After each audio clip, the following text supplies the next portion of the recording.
Selamat pagi Pak Elan. Selamat pagi Mas Andi, apa kabar? Baik Pak. Selamat pagi Pak Elan. Selamat pagi Mas Andi, apa kabar? Baik, Pak Elan.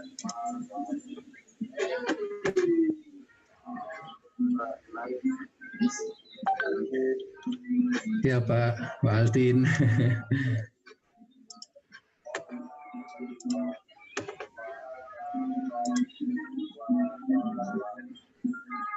Assalamualaikum Pak Elan.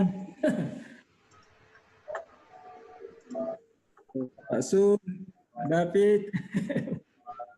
Ya Pak, mari Pak.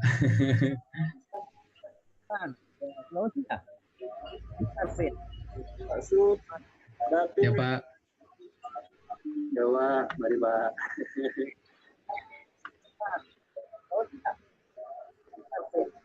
Pak Sun, David. Ya Pak.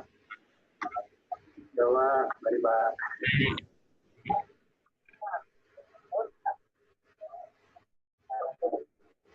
Pak Sun, ya Pak.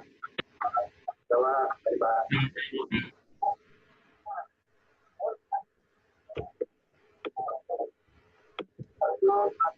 Ya Pak.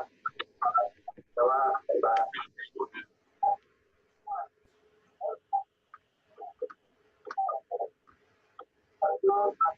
Iya, Pak. Jawa, dari Pak.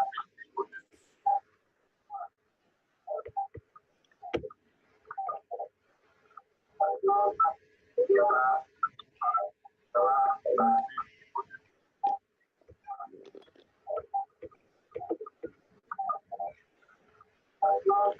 Iya, Pak. Jawa, dari Pak.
Assalamualaikum, selamat pagi. Waalaikumsalam. Pak Elan, selamat pagi. Salam. Selamat pagi, Pak Ketum, Pak Presiden. Terima kasih sudah berkenan berbagi di webinar Hagi, Pak Elan, Bapak Ibu semua. Terima kasih. Pagi di sini Sama-sama, Pak Andri. ada Pak Altin, Pak Zul, Pak David. Terima kasih. Terima kasih Pak. Ya, semuanya. Ini Pak Altin dari Makassar, Pak Altin ya. Pak Elan dari Jakarta. Ya, saya dari Depok saja. Ya, dari Makassar ini. Kantor ini Pak, kampus. Nah, David dari Bandung, Pak Zul dari mana? Bandung. Oke, terima kasih. Sehat-sehat Pak, aman Pak, Depok Pak. Depok sejauh ini masih masa transisi untuk new normal ya. Walaupun ya seperti biasa susah diatur masyarakatnya. Jadi judulnya Indonesia Terserah tuh ya masih ada juga di Depok gitu. Sama di Bandung juga masih makin rame. Sama juga. Ya meskipun masih Jawa Barat itu masih PSBB sampai 22 Juni kalau nggak salah. Ya tapi Iya, iya. udah mulai aktivitas udah bergerak Iya. semakin ramai. Ya. Ya kita belum tahu efek dari pelonggaran PSBB ini terhadap penambahan kasus positif. Kalau di Depok sih masih rata-rata saja penambahnya, nggak banyak. Saya kira Jawa Barat juga masih bisa terjaga ya. Iya. Cuman kan efeknya kan sebenarnya nggak bisa dilihat 1-2 hari sesudahnya gitu, karena kan Betul. kasus positif itu setelah tes sampelnya sekian hari sebelumnya. Jadi mungkin hasil-hasil beberapa hari ini adalah masih merupakan bagian dari kondisi sebelumnya. Gitu. 2 minggu biasanya Pak, setelahnya gitu baru kelihatan polanya. Iya. Ya, Ya mudah-mudahan sehat bisa semua. gitu. Iya. Pasar tradisional sekarang yang jadi disasar itu. Semuanya betul, Pak. pada seenaknya juga gitu. Mereka sudah tidak peduli. Masalahnya kalau tidak berbelanja dan tidak berdagang, ya aktivitas ekonomi lokal rumah tangga mereka juga terganggu. Jadi ya apa boleh buat, terpaksa harus memberanikan diri. Kalau tidak ya kebutuhan perutnya terganggu gitu di masyarakat menengah ke bawah. Iya sih Pak, benar Pak. Faktor ekonomi dan kesehatan. Makassar gimana Pak Altin? Kayaknya makin tinggi ya, Sulawesi Selatan ya. Wah, Pak makin Altin. tinggi Pak, makin tinggi. Tiap hari ada tes swab. Di kampus Unas saja ini tiap hari gantian fakultas yang tes. Sudah merata tesnya di Makassar Pak, makanya banyak yang positif kayaknya ini. Oh, karena banyak tes Pak ya. Banyak tes. Di UNAS sudah dites Pak. Lingkungan kami semuanya sudah juga tes. Kemarin di UNAS itu ada 6 lagi yang kena, yang positif. Tes swab atau tes rapid test dulu Pak? Atau dua-duanya? Ya, langsung swab. Ya kalau swab sih akurasinya bagus. Ya, langsung dari Fakultas Kedokteran yang Unhas yang tangani semua di kompleks kami dengan di kampus ini. Deg-degan Pak ya, pasti cek deg-degan ya. Nah, deg-degan juga Pak. Tapi alhamdulillah di fakultas kami tidak ada. Alhamdulillah. Negatif semua. Sehat. Ya. Hanya kemarin di fakultas PIB itu ada 6 orang. Yang positif. ini, yang positif. Ya, di fakultas FIB, Ekonomi Bisnis. Di geofisika aman kan Pak? Aman, kalau di fisika aman. Ini kami sekarang di ruangan ini Pak, di kantor. Di ruangan ini. Mantap. Kami juga sip-sipan sih Pak. Kalau yang di rektorat gitu ya, ada yang jam 7 sampai jam 11 pagi pulang. Jam 1 sampai jam 5. Jadi dan itu pun maksimal 20% dari populasi yang boleh datang. Jadi kalau di kantornya ada 10, sehari itu hanya 2 maksimal Pak. Jadi 1 pagi, 1 siang.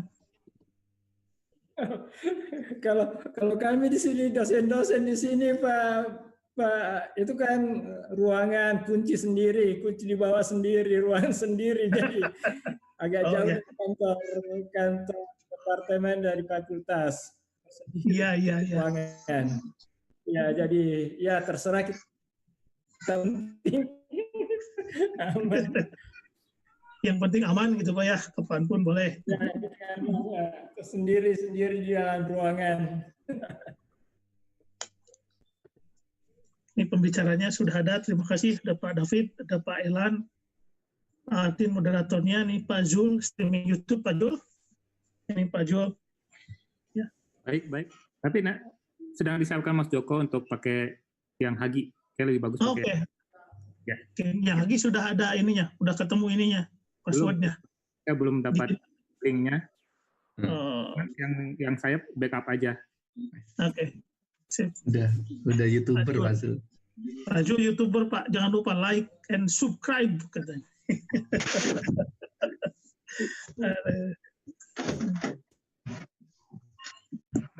Baik. Sambil nunggu ya Pak ya, saya ini dulu sebentar, siap-siap dulu.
Gimana Pak Andri?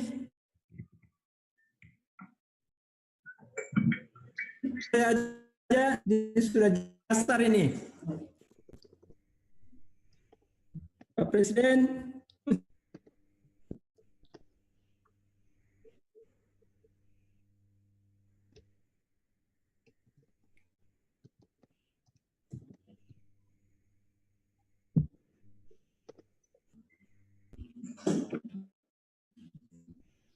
Halo Pak Presiden, Pak Andri.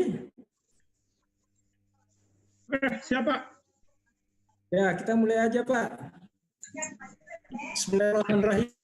Assalamualaikum warahmatullahi wabarakatuh. Waalaikumsalam. Alhamdulillah. Waalaikumsalam. Waalaikumsalam warahmatullahi wabarakatuh. Waalaikumsalam warahmatullahi wabarakatuh. Alhamdulillah, Cara dan Biantoro. Presiden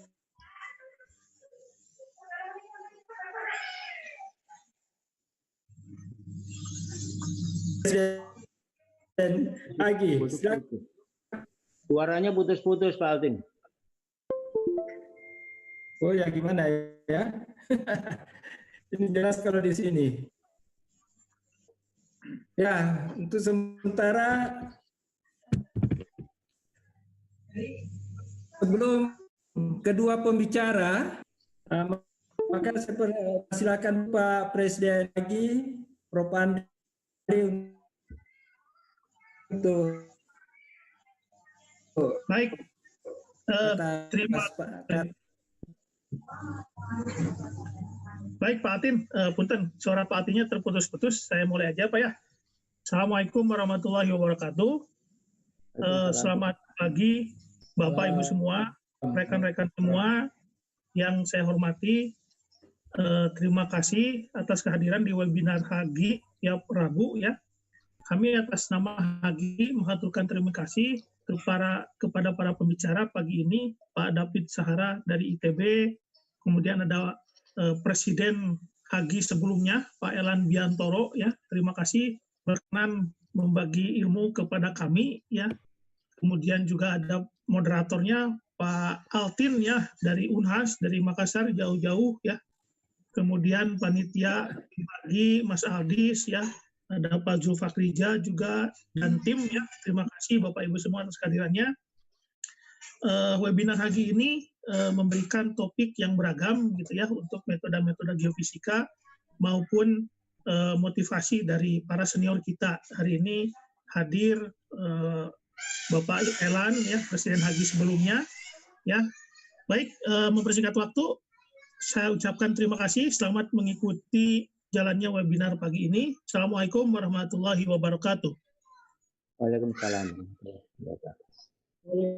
Salam. Warahmatullahi wabarakatuh.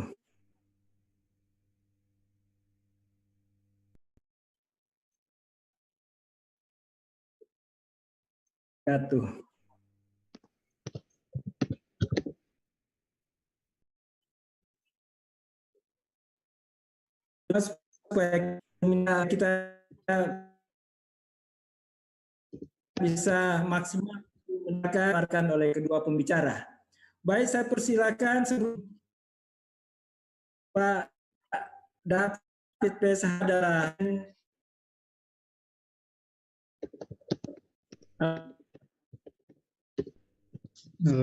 Pak David. Baik Pak, Pak Altin, saya izin share screen dulu mungkin Pak ya. Silakan. Oh ya, silakan Pak.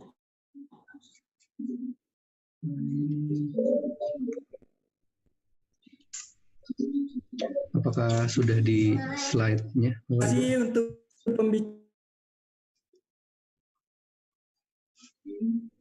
untuk pembicara pertama 30 menit. Nanti pembicara kedua Pak Elan 30 menit, kemudian nanti 1 jam berikutnya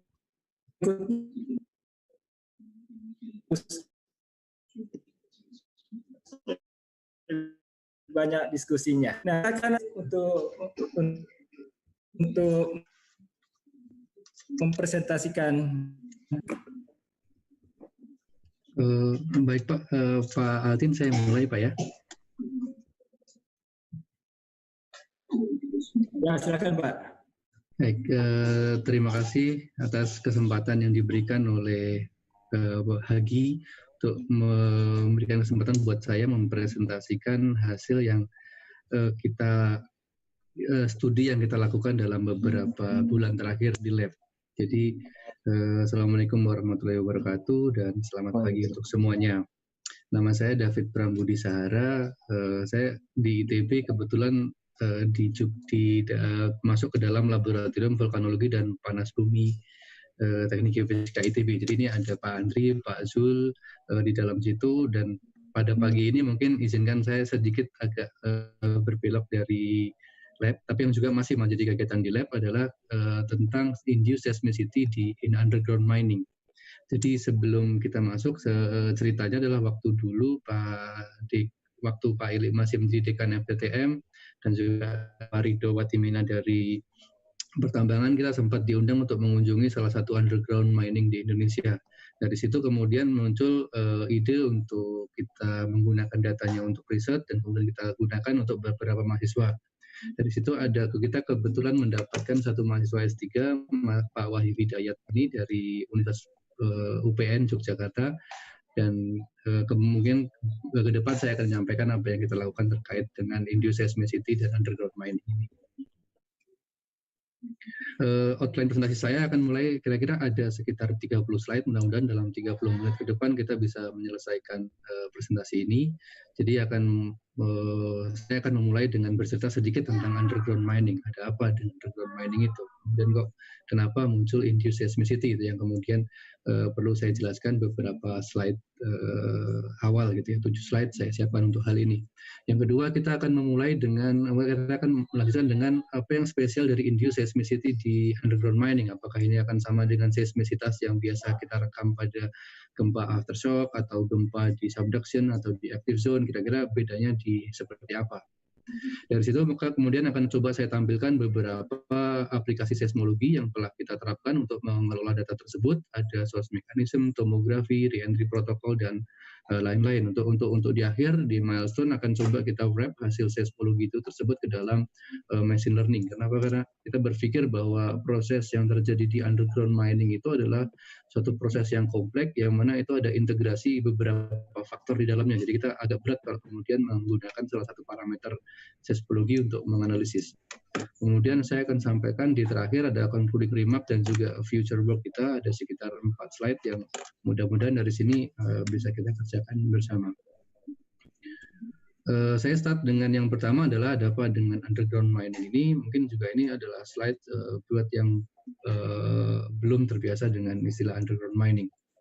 Oke, ini saya ambil ilustrasi dari salah satu mining yang ada di Chili, gitu ya. Ini saya ambil dari papernya Flores and Catalan tahun 2019. Saya menampilkan ini hanya dengan harapan bahwa ada gambaran kepada Bapak Ibu peserta webinar ini, bagaimana gambaran dari underground mining ini. Ini adalah salah satu open pit yang terluas di dunia, yang beroperasi selama 100 tahun gitu ya. Adalah kalau kita bayangkan dulu kira-kira dalamnya adalah 1,1 km, panjangnya 4,5 km dan lebarnya 3 km.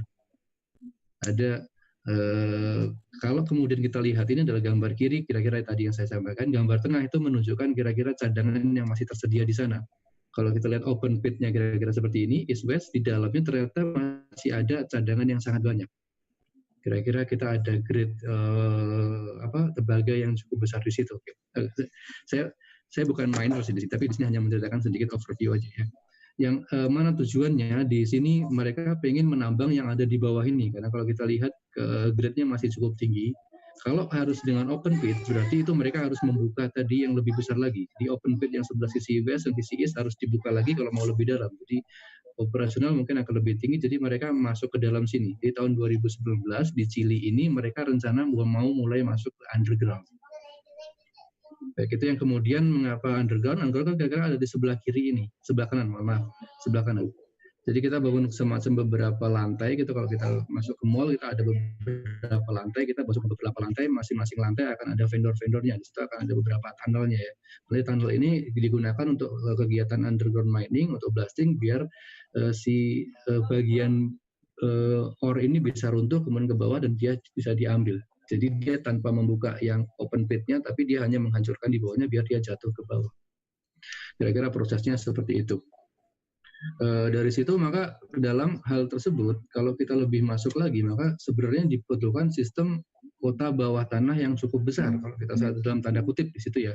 Karena memang betul-betul di situ harus ada tunnel yang banyak, harus ada pekerja yang bekerja di situ, ada konstruksi, dan mereka sambil kemudian melakukan blasting. Blasting dengan harapan mereka membuat cave ini akan kemudian membesar, semua materialnya runtuh ke bawah, dibawa kemudian ke proses berikutnya, gitu ya. Jadi kita bayangkan bahwa kita membangun sistem kota yang untuk dihancurkan, yang mana orang bekerja di situ, berarti akan ada banyak kegiatan mining, ada blasting, ada segala macam, ada beberapa induced seismicity. Akibat blasting tersebut muncul beberapa event seismik. Event seismik ini kemudian karakternya seperti apa nanti akan saya jelaskan, tapi diharapkan event seismik ini adalah tidak menyebabkan adanya kerusakan ataupun hancuran di dalam sistem yang mereka bangun. Jadi untuk keselamatan pekerja tetap diutamakan. Dari situ maka itu yang akan coba saya sampaikan dalam sekitar 30 menit ke depan. Ya, seperti apa kita peran geofisika dalam hal ini untuk kemudian kita memonitor kegiatan induced seismicity yang ada di bawah sana. Baik, ini sedikit konsep dari underground mining. Saya masih berkutat di sini dulu biar kita ada sedikit gambaran yang cukup enak sebelum kita masuk ke seismologi dan lain-lain. Karena saya harap peserta webinar Hagi lebih familiar dengan seismologi daripada underground mining, jadi saya agak cukup sedikit bercerita di sini. Nah, di sini kalau kita lihat ada beberapa istilah yang mungkin cukup perlu kita note sekarang. Ada yang namanya undercut level. Di sini yang pertama saya sampaikan adalah bahwa underground mining ada beberapa. Yang saya sampaikan di sini hanya block caving. Dalam artian bahwa kita hancurkan, dia runtuh, runtuhan ini kita bawa ke kita proses berikutnya. Itu yang block caving. Nah, kemudian dalam block caving ini biasanya ada kita sebut sebagai undercut level atau blasting. Jadi itu level paling bawah di mana nanti mereka akan melakukan blasting. Blasting ini akan horizontal, diharapkan kalau radiusnya udah tercapai, maka cave di atasnya akan runtuh dengan sendirinya. Runtuh dengan sendirinya ini berarti ada fungsi dari rock mechanical kekuatan batuannya, kemudian radiusnya berapa. Jadi diharapkan blasting ini akan membentuk satu radius tertentu besar yang disesuaikan kekuatan batuannya. Kalau udah tercapai, maka kemudian dia akan runtuh dengan sendirinya. Maka kita akan mengatakan di sini ada zona runtuhan itu, ada yielded zone-nya yang udah runtuh tinggal nunggu jatuh, kemudian ada seismogenic zone. Jadi dia di atasnya yang masih kritik, yang kemudian akan ada banyak event seismik yang membuat dia fracture, kemudian dia akan runtuh, kemudian dia jatuh. Itu yang di atas ya. Jadi ada beberapa level, ada undercut level, kemudian ada cave propagation. Mudah-mudahan masih bisa diikuti di sini. Jadi undercut level ada di bawah ini, di bawahnya undercut level nanti akan ada draw point, ada beberapa production level. Jadi ada production itu di bawahnya undercut, karena dihancurin dulu, batuannya dijatuhkan ke bawah, diproduksi, kemudian dibawa ke tempat yang lain. Baik, di situ. Oke, nah kemudian konsepnya adalah tadi kita melihat yang mereka lakukan adalah mereka mengambil massa batuan, kemudian untuk diproduksi. Kalau kemudian kita basic ke mechanical dari elastic material, saat kita mengambil massa di situ, maka kemudian akan ada tekanan yang lain di situ. Jadi misalkan kebetulan saya cuma ada botol ini, kalau kemudian kita isi botol ini dengan padatan, maka saat kita tekan dia akan bentuknya tidak akan berubah. Tapi kalau di sini isinya kosong atau fluida, saat kita tekan dia akan berubah bentuk. Saat berubah bentuk itu material elastik, maka kita akan mengatakan ada stress redistribution. Di situ di mana yang saya tekan ke arah sini, yang jari saya mungkin tidak akan terlalu banyak stresnya, tapi justru di arah luar ini banyak stresnya. Ada stres rekonstruksinya, dia bergerak ke arah situ. Nah, itu yang tadi kalau kita kaitkan dengan tadi yang undercut tadi, begitu undercut itu artinya kita membuka melakukan blasting untuk menghancurkan batuan ya. Begitu kita hancurkan batuannya, berarti di depannya kemudian akan ada konsentrasi stres yang sangat tinggi. Jadi konsentrasi stres yang sangat tinggi ini kemungkinan akan menyebabkan terjadinya beberapa event induced seismicity. Itu yang perlu kita manage nantinya biar induced seismicity tidak terlalu besar. Kita perlu event induced seismicity biar terjadi damage itu bergerak, bahwa cave-nya nanti bertambah besar, tapi harus diatur supaya eventnya tidak terlalu besar sehingga menyebabkan gangguan terhadap pekerja yang bekerja di sana. Ini kira-kira ilustrasi teknikal dari mechanical-nya. Terus kemudian yang sebelah kiri adalah kira-kira impact dari litologi. Jadi yang itu kapan akan muncul induced seismicity, stres pasti akan berubah. Tapi kapan akan muncul induced seismicity itu akan dipengaruhi oleh kira-kira litologinya apa, kekuatan batuannya seperti apa, dan lain-lain. Baik, jadi dari konsep underground mining, kemudian kita masuk ke stres perturbasi akibat dari underground mining. Mudah-mudahan masih bisa kita ikuti bersama.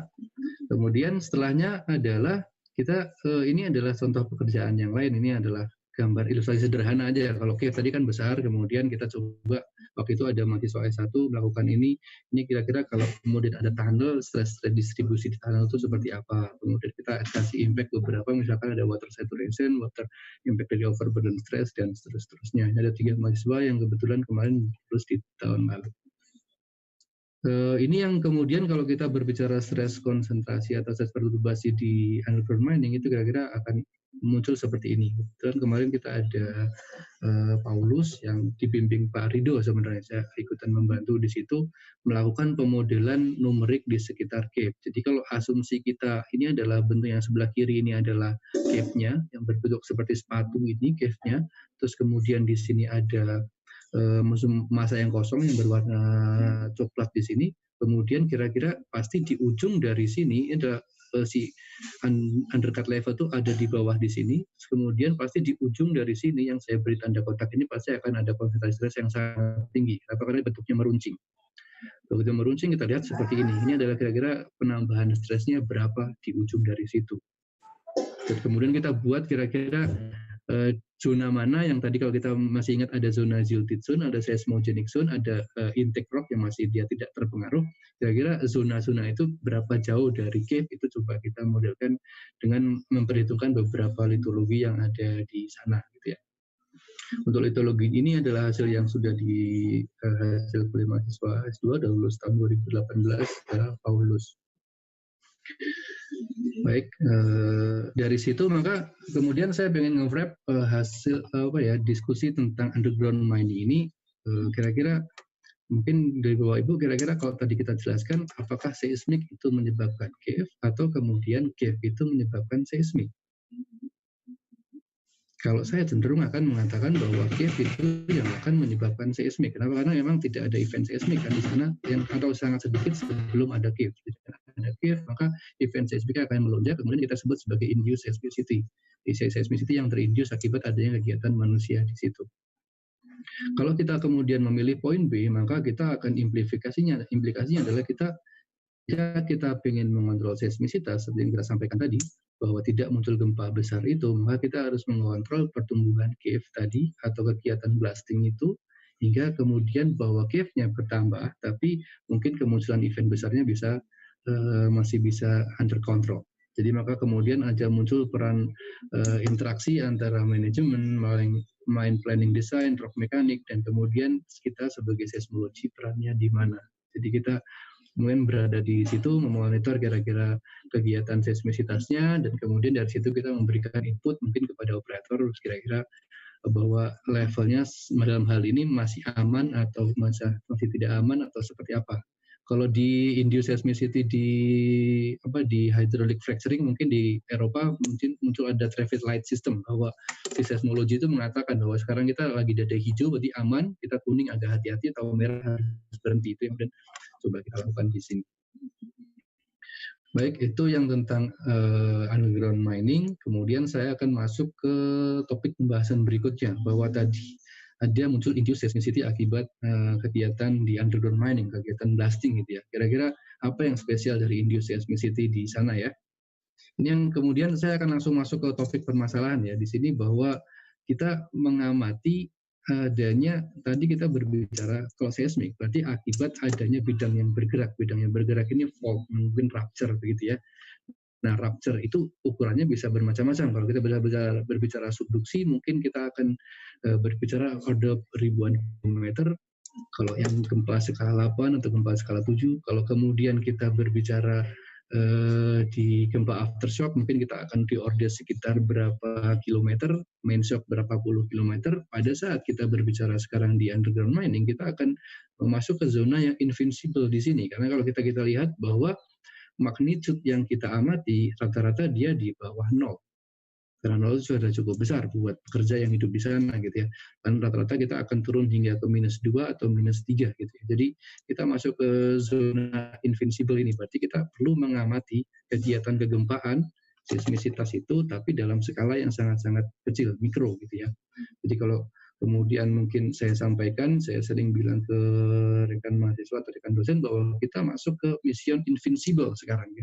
Bukan mission impossible seperti di film, tapi kita invincible karena kita melihat fault-fault yang secara seismic 3D seharusnya itu invincible, tapi kita perlu untuk mendetek hal tersebut. Dari ini kira-kira ini yang kemudian sebenarnya kita amati yang saya ceritakan itu adalah damage propagation yang dari tadi itu, bahwa kita blasting, kemudian si damage itu akan bergerak, frag itu akan bergerak, kemudian dia hancur, setelah hancur dia runtuh.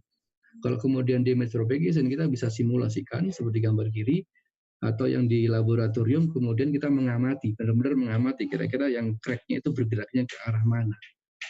Ya, kita perlukan sebenarnya dua hal ini, tapi kalau kemudian seismologi kita tidak melihat hal fenomena itu secara langsung, tapi kemudian kita melihat impact-nya, kemudian muncul ada damage propagation, ada frag yang bergerak, ada kemudian ada zona runtuhan, ada zona apa, kira-kira impact ke parameter seismologi seperti apa.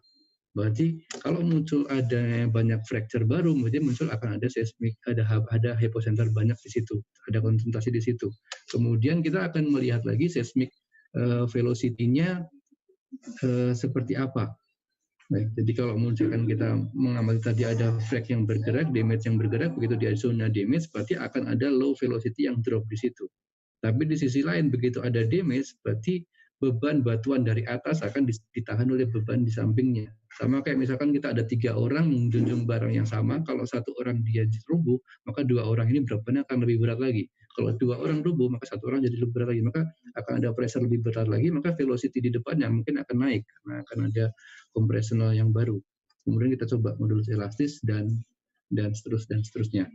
Baik, jadi kita mudah-mudahan masih runut dari kita apa yang terjadi di sana. Seismologi kita hanya melihat impact dari apa yang terjadi di sana, karena kita melihat gambaran besarnya sebenarnya nantinya ya. Kita tidak melihat langsung, tapi kita efek dari situnya. Jadi kita semacam bug itunya lah, bug perubahan yang ada di sana. Itu kita sebut sebagai indirect measurement atau observation terhadap hal yang terjadi di dalam di underground mining itu. Ini yang kemudian saya pengen point out highlight gitu ya, bahwa tadi kita pengen melihat fracture yang invincible gitu, yang sangat kecil gitu ya. Dan untuk bisa melihat itu ada beberapa akuisisi yang harus dilakukan. Gitu. Saya tidak akan membahas lebih panjang di sini. Saya akan langsung masuk aja ke salah satu key point-nya, bahwa kita untuk melihat fracture yang ukuran kecil, fracture akan berbanding terbalik dengan frekuensi. Begitu frekuensi faultnya besar, dia frekuensi akan kecil. Begitu faultnya kecil, dia frekuensi akan sangat besar. Saat dia frekuensi tinggi ini, maka kita perlu sampling datanya itu dengan sangat tinggi sekali. Ini yang mungkin agak sedikit berbeda dengan kegiatan di beberapa tempat yang lain. Kalau kita lihat mungkin contoh publikasi dari dulu bekas mahasiswanya Pak Andri, ini kebetulan sekarang lagi S3 di KAUS, itu di underground mining di Sweden dia pakai sekitar 8 kHz. Jadi satu rekaman dia disampling 8.000 kali, di 8.000 kHz. Itu yang kemudian mereka lakukan. Kemudian yang lebih ekstrim lagi, saya kemarin ketemu teman yang dulu di Jerman, Martin Sundball, yang sekarang ada di Amerika. Mereka untuk kemudian mengatakan memetakan juga underground mining, mereka deploy alat tertentu, mereka sampai ke 100 kHz. Jadi memang untuk melihat invincible ini perlu effort lebih, maka salah satunya adalah dengan sampling rate yang ditinggikan. Tentu ada beberapa effort yang lain ya, tapi saya di kesempatan ini hanya point out di satu kali ini aja.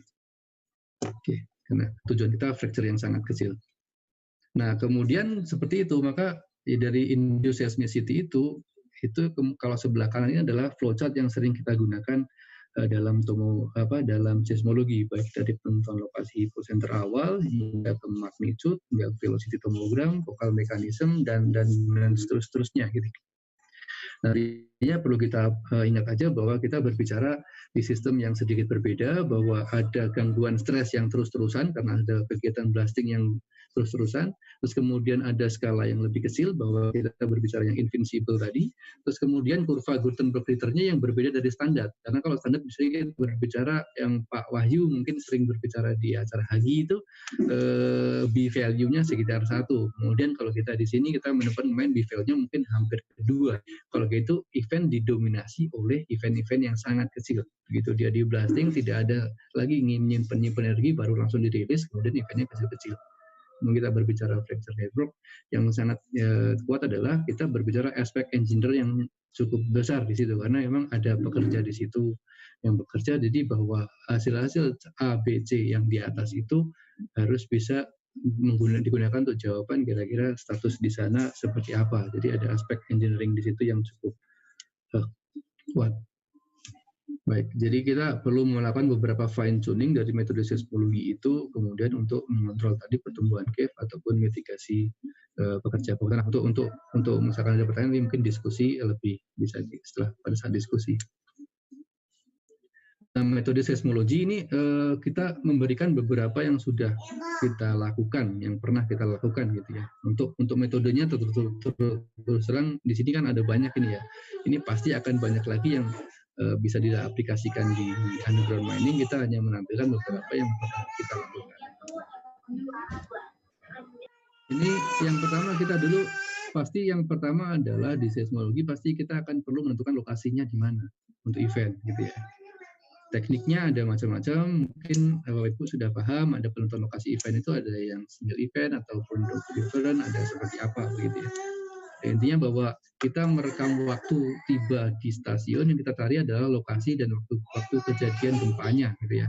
Cuma yang perlu kita note adalah karena jarak antar panel di bawah sini, mereka sebutnya panel biasanya, jadi antar panel itu rapat, maka perlu ketelitian sampai sekitar 10 meter. Nah, kalau 10 meter, kalau kita asumsikan bahwa kecepatan sekitar 5.000 meter per second, maka residual kita harus diorder sekitar 2 milisecond. Maka di sini kemudian sampling rate tadi menjadi sangat penting sekali, kemudian untuk bisa lebih tinggi dari itu. Jadi ada beberapa parameter ini yang perlu kita adjust biar bisa kita dapatkan ketelitian yang kita harapkan seperti yang saya sampaikan itu. Baik, saya lanjut aja untuk metode seismologinya. Kebetulan setelah kita tahu lokasinya, tujuan kita adalah untuk melakukan monitor. Jadi kita monitor kegiatan di sana, kita memberikan semacam boarding buat bekerja. Jadi tujuan kita adalah monitor. Ini baru sampai ke nomor lokasi. Lokasi ini kita jadikan dasar untuk kemudian memonitor kegiatan di bawah tanah.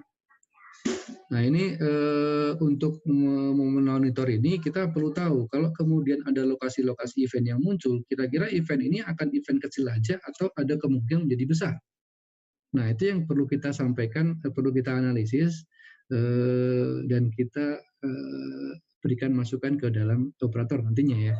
Jadi untuk kemudian membantu kita menentukan apakah kumpulan event itu hanya kecil aja atau kemudian akan terjadi event besar. Kalau kemudian kita kumpulan masyarakat yang demo itu akan demonya tetap santai aja atau kemudian ada provokator yang membuat demonya menjadi besar, itu yang perlu kita cek di situ. Kalau dalam hal ini di seismologi mungkin kita menggunakan beberapa seismic attribute. Ini yang kemudian saya sampaikan atributnya, kita kita menggunakan ada beberapa EI itu sebut sebagai energi in-depth. Jadi itu kita turunkan dari magnitude ya. Magnitude itu adalah momen magnitude berarti ada momennya, ada energinya yang bisa kita turunkan dari situ. Kemudian ada apparent volume, apparent stress, kira-kira volume yang bergerak itu berapa, stress yang terjadi berapa gitu ya. Nah ini contoh bagus sekali dari papernya Liu, di mana kita melihat ada kurva tren yang berwarna pink ini adalah yang apparent volume-nya, sedangkan energi unitnya warna biru gitu.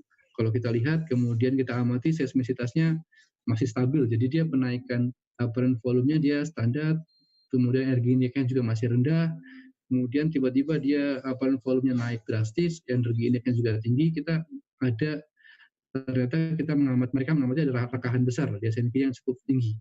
Kemudian ada pelepasan relax lagi, dia santai lagi, kemudian yang di sini yang cukup bahaya, karena setelahnya muncul beberapa event cukup besar. Ini yang gambar panah berwarna merah ini adalah kemunculan event yang cukup besar, jadi cukup berbahaya ternyata pada saat ada tren yang naik apparent volume ataupun energi indeksnya tinggi, kemudian itu cukup bahaya karena itu kemungkinan menyebabkan kejadian gempa yang cukup major. Jadi saya lupa memberi legenda bahwa yang merah-merah ini adalah kejadian gempa besar yang cukup membahayakan. Nah ini yang kemudian pernah kita lakukan mahasiswa kita juga, dan Nabil itu melakukan kira-kira B-value-nya seperti apa.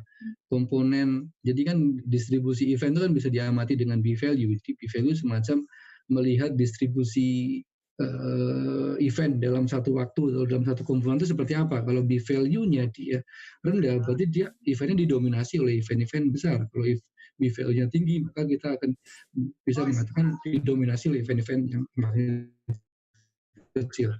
Jadi kita bisa membedakan di sini ada event magnitude besar, di sini berwarna merah, kemudian magnitude yang menengah yang cukup berbahaya juga berwarna kuning ataupun yang hijau di situ. Baik, itu cara kita melihat bagaimana memonitor kegiatan yang ada di sana. Kemudian langkah berikutnya yang juga kita lakukan adalah kita bisa juga melakukan 4D tomografi. 4D tomografi ini berarti bahwa kita melakukan tomografi itu dengan time lapse gitu ya. Kenapa? Karena tadi kegiatan ada blasting, ada itu akan menyebabkan fracture baru di tempat baru, kemudian itu yang akan jadi yang perlu kita awasi ya. Dan di sini tomografi tujuannya adalah melihat distribusi perubahan kecepatan terhadap waktu. Nah kemudian pada saat kita mau masuk ke sana, yang menjadi pertanyaan adalah apakah tomografi itu bisa gitu kita sebagai geoscience kita dididik untuk selalu menjawab bisa, tapi kemudian yang menjadi pertanyaan adalah apa yang menjadi pertimbangan kita di distribusi sumbernya seperti apa, stasiun seperti apa, kemudian kita perlu menentukan jumlah minimum event, apakah jumlah minimum event yang kita pakai atau waktu atau apa, itu yang perlu kita lihat resolusinya seperti apa, karena kalau kita melihat time lapse berarti kita akan membandingkan dua waktu yang berbeda, jadi kita perlu resolusinya harus sama dan kita bisa terus berbicara seberapa sering kita melakukan adanya tomografi ini. Ini salah satu contoh aja yang kita lakukan, ini dilakukan oleh mahasiswa kita, Radit itu, dia melakukan kira-kira melakukan time lapse di beberapa waktu kejadian yang berbeda, ada A, B, C, D, dan E gitu ya. Masing-masing itu terpisah 2 minggu. Kalau kemudian yang menarik adalah di C, setelah ini adalah grafik jumlah kemunculan event. Dalam 2 minggu itu jumlah kemunculan eventnya berapa gitu ya. Kalau kita lihat di C, kemudian di D itu jumlah eventnya sangat banyak sekali, itu sampai ke di atas 5.000, sekitar 6.000 dalam waktu 2 minggu. Sedangkan rata-rata dia sekitar di bawah 1.500, sekitar 1.500 per 2 minggu. Ini kenapa kok muncul ada event banyak ini ada karena beberapa faktor gitu ya. Itu kalau kita lihat distribusi yang di bawah, itu adalah event density-nya atau distribusi eventnya. Sedangkan pada saat C, event itu dia terdistribusi di 2 zona, ada zona yang sebelah kiri, zona sebelah kanan gitu ya. Sedangkan pada saat D dia terkonsentrasi di 1 zona saja. Sebenarnya ini bukan berarti event itu hanya ada di sini, tapi karena event di sini jumlahnya sangat banyak, sehingga event di zona lain itu semacam tidak terlihat karena di sini cut off-nya berbeda. Ini saya menunjukkan ini buat gambaran nanti kalau pada saat Bapak Ibu melakukan body tomografi mungkin insight ini bisa dipakai nanti ya. Nah, kemudian D ini dari sisi jumlah ini kan sangat banyak. Mungkin kita akan berharap kalau kita mengandalkan jumlah, maka tomogramnya pasti paling cakep gitu ya di situ. Tapi pada saat kita lakukan, tidak seperti itu. Jadi ini kira-kira adalah mungkin yang sebelah kiri adalah yang sudah familiar, itu adalah checkerboard test di sini. Jadi kita semacam mendesain anomali positif negatif, kemudian kita inversi, harapannya anomali itu kembali ke hasil inversi kita. Ternyata D itu yang sebelah atas ini dia tidak kembali seperti itu. Jadi dia hanya scatter, hanya muncul di sini, dan polanya pun juga banyak smearing effect yang sangat terjadi. Kenapa? Karena setelah kita analisis bahwa jumlah event banyak, tetapi dia berkumpul di satu zona, itu cukup bahaya. Maka kemungkinan di aksen kita kemudian kita ratakan distribusinya, jadi kita hanya pilih dalam satu zona itu kita kurangi jumlahnya. Mungkin kalau sekarang PSBB pelonggaran itu juga seperti itu, kita longgarkan dia tidak boleh ada kumpulan event lebih dari threshold tertentu, jadi kita ratakan jumlahnya, setelah itu baru kemudian kita run cukup bagus. Dari situ kita coba-coba parameter seperti ini, maka kita run hasilnya cukup bisa dihasilkan cukup baik gitu ya. Itu mudah-mudahan bisa memberikan insight saat ingin melakukan tomografi 4D ini. Nah ini hasilnya, ini mohon maaf kita belum bisa menampilkan hasil kita karena masih dalam progres dan beberapa faktor yang lain. Nah kita mengambil contoh progres misalkan hasil dari tomografi yang di tempat lain gitu ya, ada di Cina gitu ya. Ini yang gambar di sini adalah udah selisih VP ya. Jadi selisih VP antara Januari Februari, terus kemudian VP selisih antara Februari ke Maret dan Maret ke April. Jadi kalau kita lihat ada zona yang berwarna merah, selisihnya negatif, berarti dia velocity-nya terus-terusan turun. Terus-terusan turun ini yang kemudian terjadi fracture di situ ya. Yang menarik adalah bahwa di luar dari zona merah pasti akan ada zona biru. Nah, zona biru itu kalau kita lihat velocity-nya naik. Nah, velocity naik itu karena maka saya jelaskan tadi ada satu massa yang hancur, maka dia bebannya akan ditampung di depannya. Nah, ini yang cukup bahaya. Gap antara velocity rendah dan tinggi ini cukup bahaya. Kenapa? Ada stress energi yang cukup besar di situ. Makanya kalau kemudian nanti kita menyampaikan kepada operator, kita perlu mengatakan bahwa oke, kita mengamati seolah-olah ada stres tinggi di sini yang mungkin cukup bahaya. Jadi perlu diwaspadai ke depannya untuk kemudian keselamatan kerja. Baik, itu terkait tomografi. Ini terkait correlation noise. Ini kita sedang mencoba untuk menganalisis ini. Secara gampangnya adalah mungkin sama kayak koneksi internet kita. Jadi kalau misalkan koneksi internetnya baik, mungkin suara saya akan cepat nyampe ke Bapak Ibu. Kalau koneksi internet kurang baik, mungkin suara saya akan ada delay. Begitu juga dengan velocity ya. Kalau kemudian kita tembakan semacam artificial source dari sumber ke stasiun 1 ke stasiun 2, kalau dia melewati zona yang tadi blasting yang dia hancur, kemudian mungkin kecepatannya akan turun. Nah, itu pengen kita amati dengan cross correlation, ya, seperti itu di sini. Baik, mudah-mudahan materinya cukup padat, mudah-mudahan tidak masih bisa diikuti. Ini yang tadi saya sampaikan adalah usaha kita untuk melihat kalau ada muncul event baru ya. Nah, kalau kemudian sudah muncul event besar, bagaimana? Itu kemudian kita sebut sebagai re-entry protocol. Re-entry protocol ini sama mungkin kantor-kantor sekarang juga menerapkan re-entry protocol terkait COVID. Kita juga menerapkan re-entry protocol. Kalau muncul event gempa besar, pekerja boleh masuk lagi kapan? Itu yang kemudian diterapkan re-entry protocol. Kalau kemudian saya hanya menyampaikan yang di bagian merah itu Omori Law, bahwa itu adalah yang tren decay penurunan aftershock. Cukup familiar, kita gunakan seismologi, kita aplikasikan di kasus bawah tanah. Jadi dari situ kira-kira ini gambar kiri menunjukkan decay aftershock-nya. Jadi jumlah event sumbu Y, sumbu X adalah waktunya. Jadi kita waktu kejadian gempa besar, kemudian langsung kita record, kemudian kita hitung trennya. Dari sini kemudian kita tentukan waktu aman sekitar 6 jam.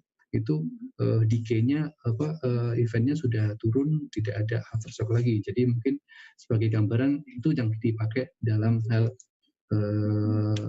untuk re-entry protokol di underground mining seperti itu ya. Cuma yang menjadi problem adalah kita tidak bisa melakukan ini real time. Biasanya yang diperlukan adalah semacam SOP. Jadi kalau muncul gempa ini kita perlu berapa lama tanpa melakukan yang sebelah kiri. Maka kemudian kita data-data yang kiri kita lakukan crossword di kanan, kita tarik semacam kurvanya. Jadi kalau makin besar magnitudenya maka waktunya yang diperlukan re-entry-nya akan semakin lama.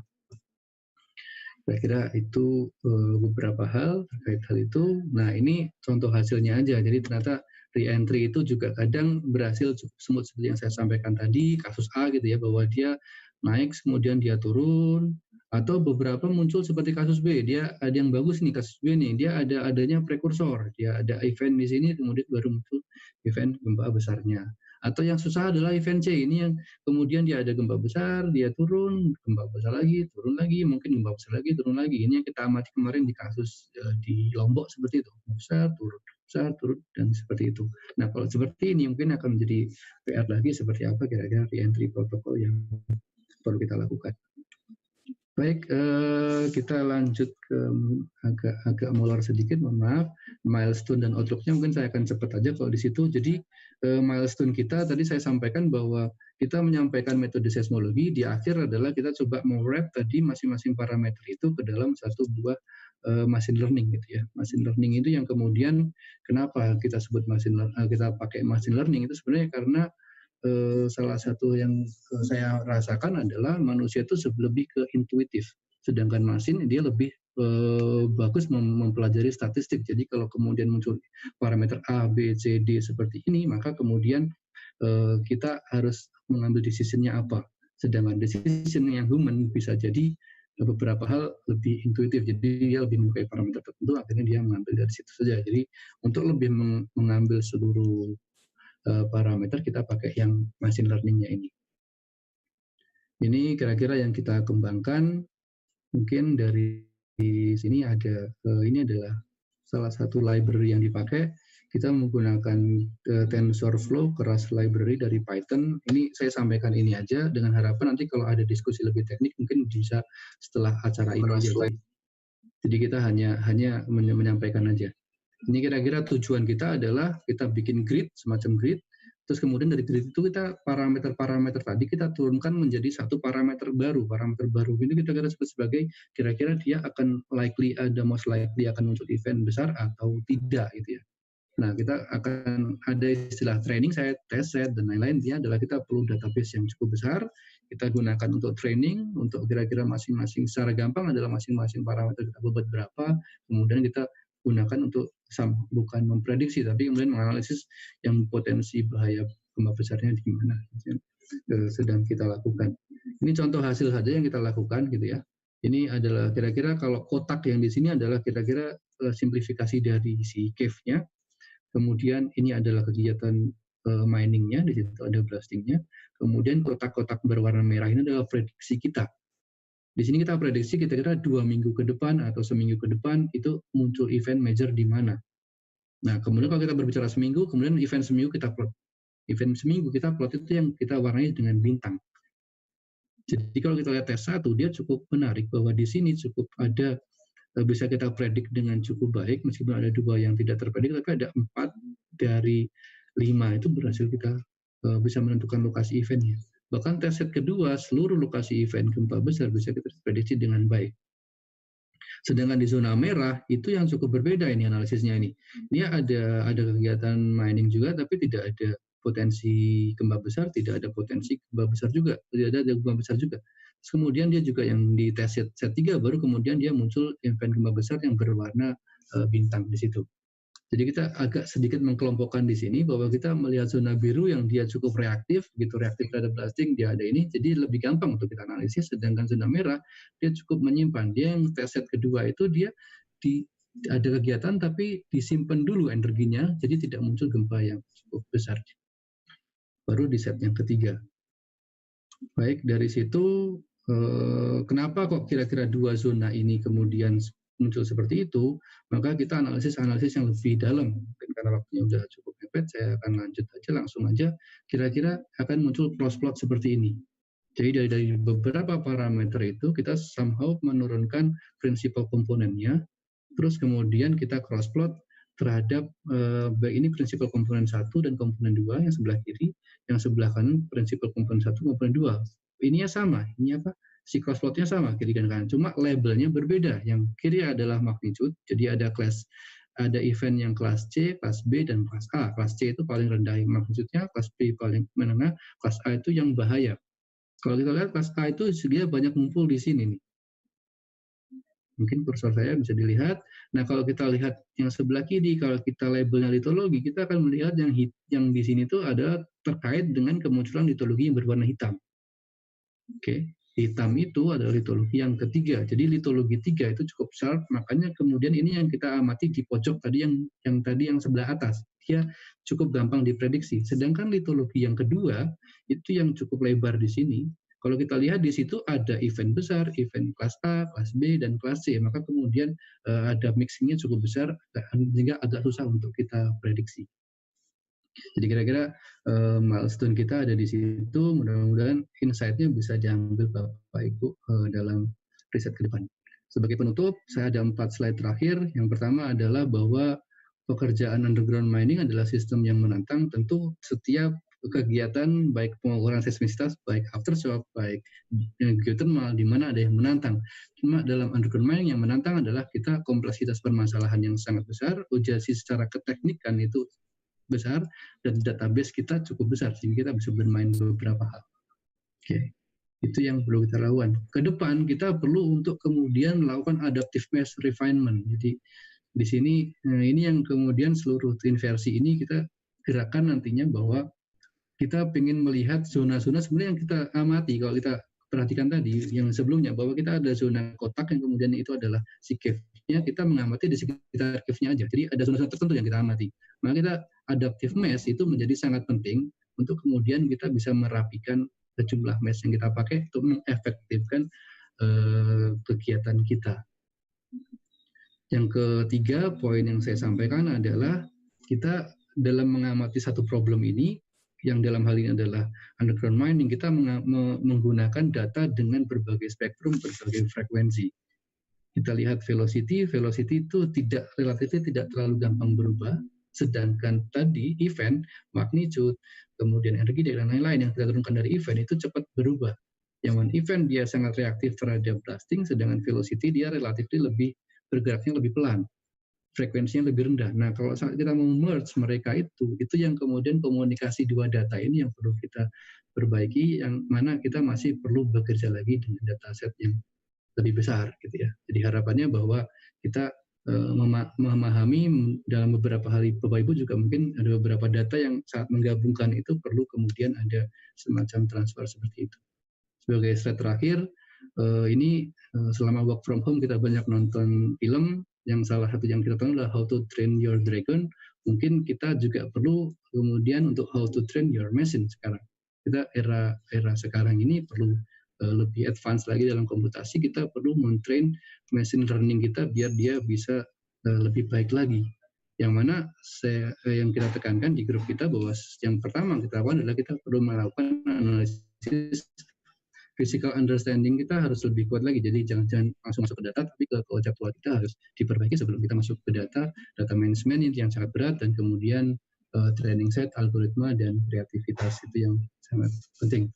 Itu yang saya sampaikan. Mohon maaf ada bertambah. Terima kasih. Assalamualaikum warahmatullahi wabarakatuh.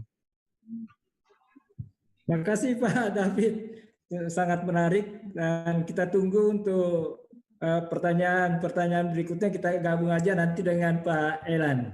Dan silakan. Baik Pak, mohon maaf Pak, agak ternyata panjang.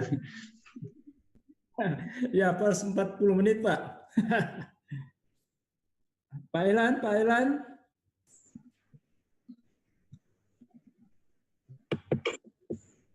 Ya, silakan Pak Elan, lanjutkan Pak, sebagai pembicara kedua. Baik. Terima kasih Pak Altin. Kita tadi sudah mendengarkan presentasi Pak David yang begitu panjang lebar, dan juga saya lihat ya scientific ya, saya lihat ya.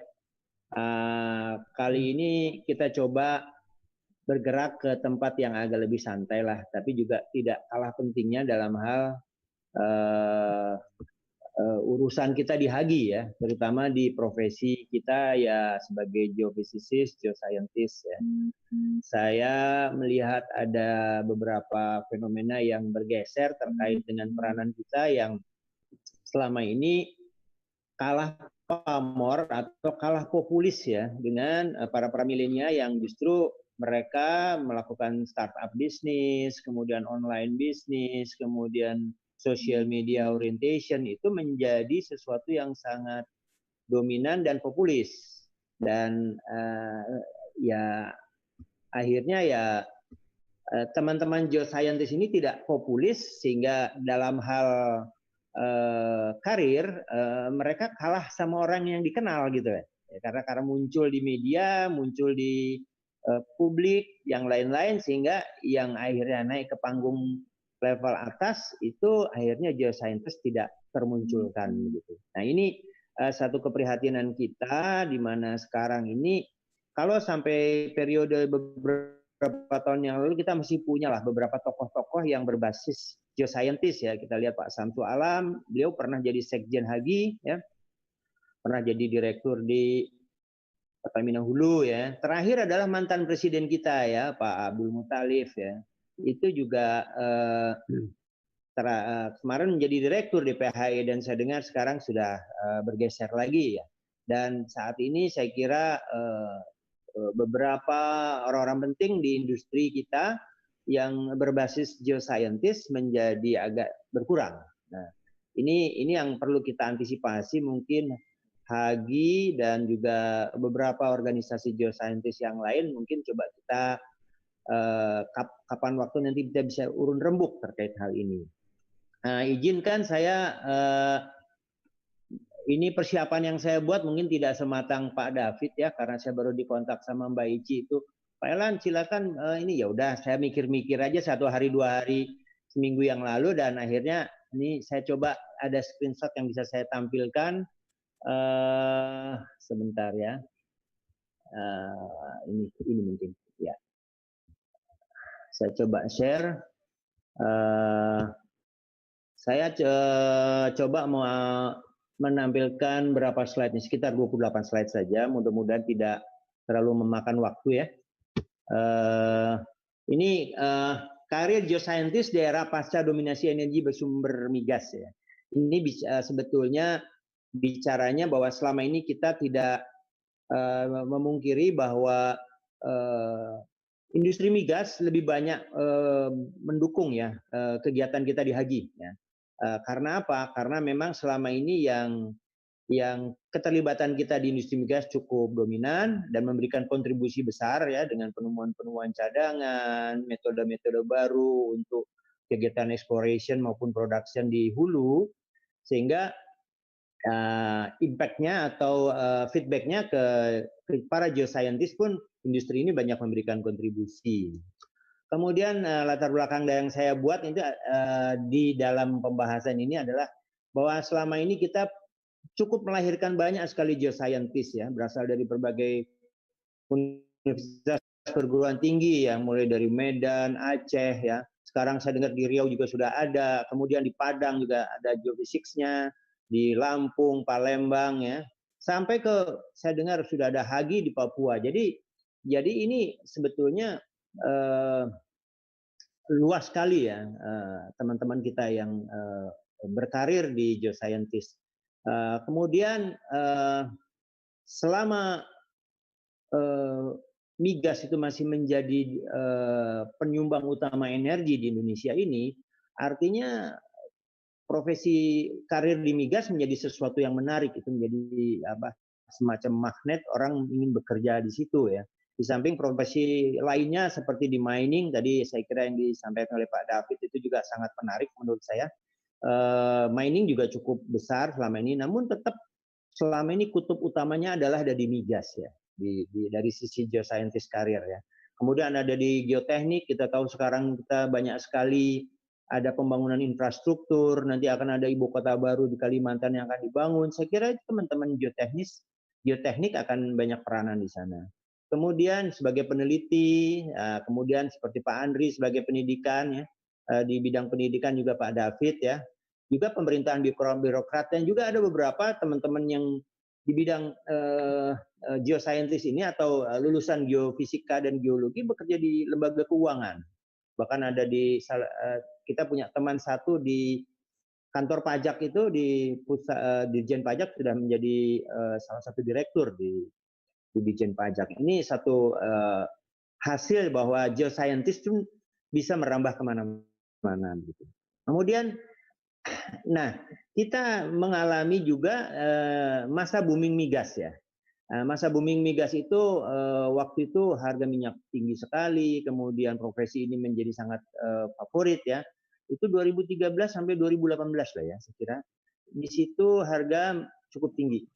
Sebelumnya agak turun naik, tapi cukup tinggi itu di 2008, 2013 turun, 2013, 2018 naik. Disitulah kayaknya Pak Andri dan teman-teman ITB agak kewalahan itu. Banyak sekali mahasiswa-mahasiswa terbaiknya itu yang rankingnya tinggi-tinggi itu memilih jurusan geoscientist.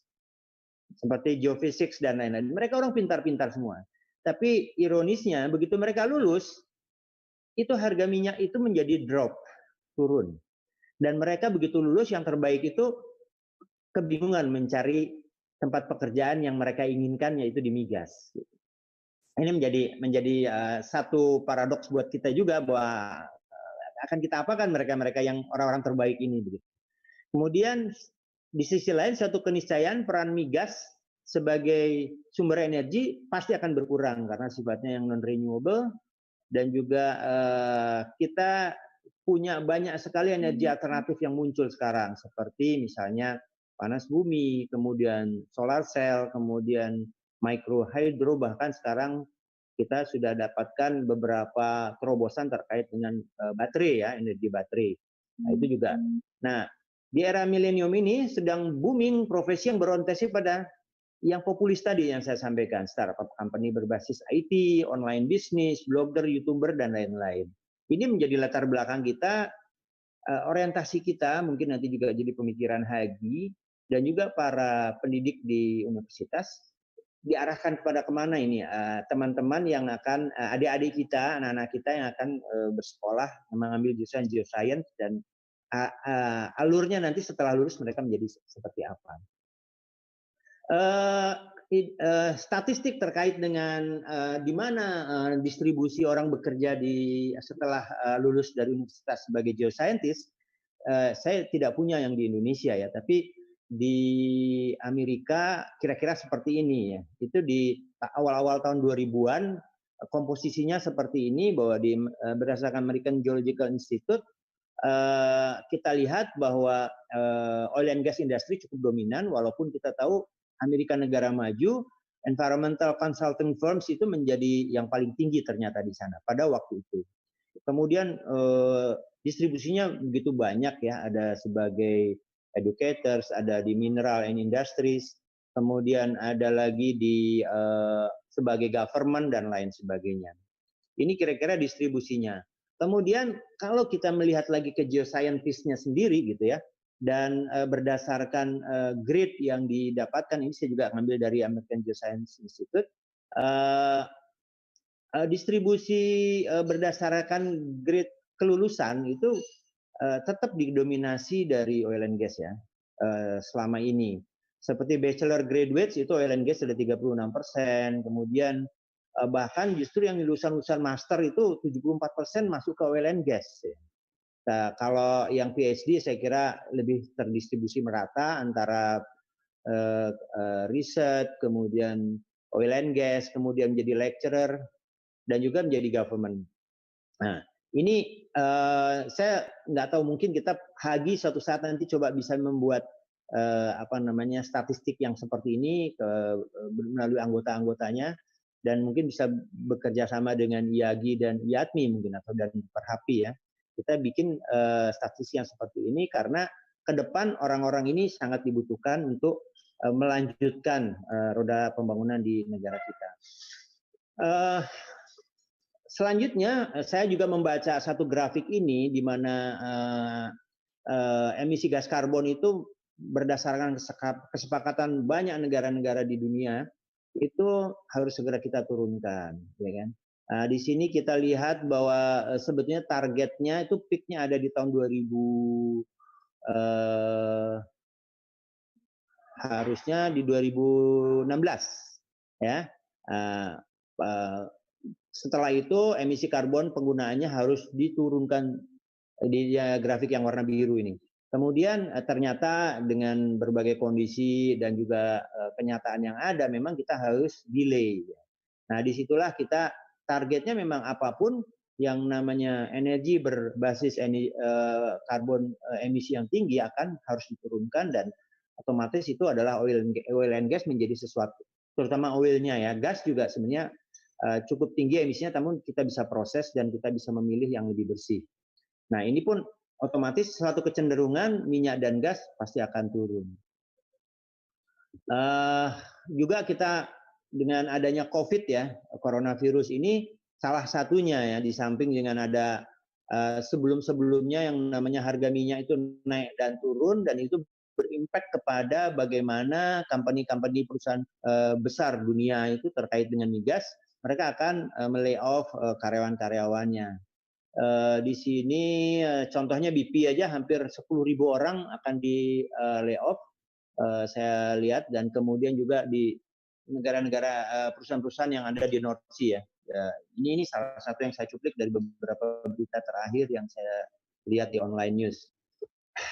Kemudian ini juga statistik yang saya baca dari beberapa media, dan saya lihat bahwa industri ya, ini tidak hanya geoscientist sebetulnya yang bisa menangkap atau meng-hire karyawan ya, atau job atau pekerja. Sampai tahun 2015 sebetulnya dominan itu ada di mining ya. Itu bisa meng-hire cukup banyak orang. Sampai 50% itu ada di kemudian untuk kayak saya kira migas itu di fossil gas itu cukup besar juga di 11%, dan yang lainnya terdistribusi dengan ini yang hubungannya dengan energi, ada solar, wind, hydro, biomass dan lain sebagainya. Tapi kalau kita melihat kepada tahun 2045-2050 itu job untuk migas makin kecil, termasuk juga mining, bahkan bisa dibilang sudah mining ini coal ya, maksud saya coal akan extremely ya turun banyak. Disinilah saya lihat yang lebih banyak apa, energi solar, kemudian battery ini ada yang 16% saya kira, kemudian dan lain sebagainya.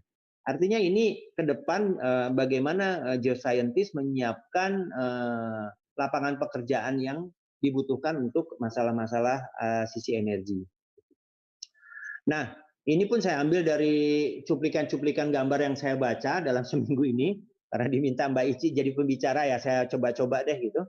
Nah, ini sebetulnya kayak semacam apa ya, distribusi kembangan terhadap profesi geoscientist ya. Kita bisa masuk ke beberapa ya, mulai dari non-profit, ke akademia, ke government, kemudian industri, kemudian research ya. Dan ini semuanya bisa dikembangkan di berbagai macam area yang bisa menjadi ladang atau bukan ladang ya, sasaran pengembangan karir atau pekerjaan dari para geoscientist. Saya kira cukup lengkap ya, mulai dari yang science, kemudian medicine pun ada, education ada, sebagai penulis atau nanti akan jurnalis dan lain-lain itu pun bisa. Bahkan policy maker ya, mungkin jadi politisi juga begitu ya, ke bisnis, ke aspek hukum, engineering, bahkan sampai ke arts. Ini cabangnya banyak sekali. Ini perlu kita coba pertimbangkan bersama-sama untuk menyiapkan atau mengakomodasi para lulusan-lulusan geoscientist berdasarkan karakter setiap manusia ya, karena apapun setiap orang yang masuk sebagai geoscientist, ada yang senang di bidang riset, ada yang punya pemikiran dengan menggunakan otak kanan yang dominan sehingga bisa ke art dan pemikiran sosial dan lain sebagainya. Itu bisa kita kembangkan. Kita masih sangat ingat bahwa ada satu geologis yang terbaik angkatan 80 itu Pak Nirwan Dewanto. Itu saya tahu betul, waktu dia wisuda itu dia sarjana terbaik, lulusan terbaik di angkatannya. Tapi apa sekarang profesinya? Dia menjadi sastrawan gitu. Dia pernah menjadi direktur Taman Ismail Marzuki, kemudian sekarang di komunitas Salihara yang lebih banyak ke aspek-aspek seni dan budaya. Nah, ini kembangannya ya. Kemudian kalau ini gambar yang saya ambil dari yang dibuat oleh Pak John Kaldi, itu dulu salah satu senior kita dia di Arko, pernah di Arko, dan dia bilang gitu, kalau orang yang begitu lulus gitu dari universitas, kemana kita mau melangkah gitu? Apa ke minerals, di mining, ke oil and gas, ataupun ke environment, engineering dan others. Nah ini yang saya bilang perlu kita berikan peta yang jelas buat para lulusan-lulusan dari geoscientist atau lulusan kebumian. Kita tahu bahwa apa yang sudah dibuat hasil-hasil dari lulusan ilmu kebumian atau mahasiswa-mahasiswa dari perguruan tinggi, mereka sudah disiapkan selalu untuk mampu berpikir analitis dan kreatif. Ya, saya kira tadi yang disampaikan Pak David itu analitisnya dalam sekali, kemudian pemikirannya juga harus kreatif dari sisi saintifik, gitu kan. Kemudian mampu berpikir secara spasial dan membuat model-model geologi baik kuantitatif maupun kualitatif. Ini tidak mudah dan hal yang seperti ini sulit untuk dipopuliskan ke masyarakat umum. Ya. Kita berpikir dalam saintifik tidak mudah begitu. Tapi orang juga sulit untuk menangkapnya sehingga tidak populis. Ini konsekuensi kita yang ada di para geoscientist. Kalau menguasai ilmu komputer itu sudah keniscayaan ya. Era sekarang adalah era IT dan komputerisasi. Jadi kita harus, dan itu sudah sejak awal teman-teman kita, adik-adik kita sudah diarahkan ke sana. Mampu mengelola sesuatu yang tidak pasti, jadi uncertainties di bawah tanah yang tidak kita ketahui, indirect model atau indirect method yang bisa kita lakukan agar prediksi apa yang terjadi tidak pasti di dalam bumi ini bisa kita menjadi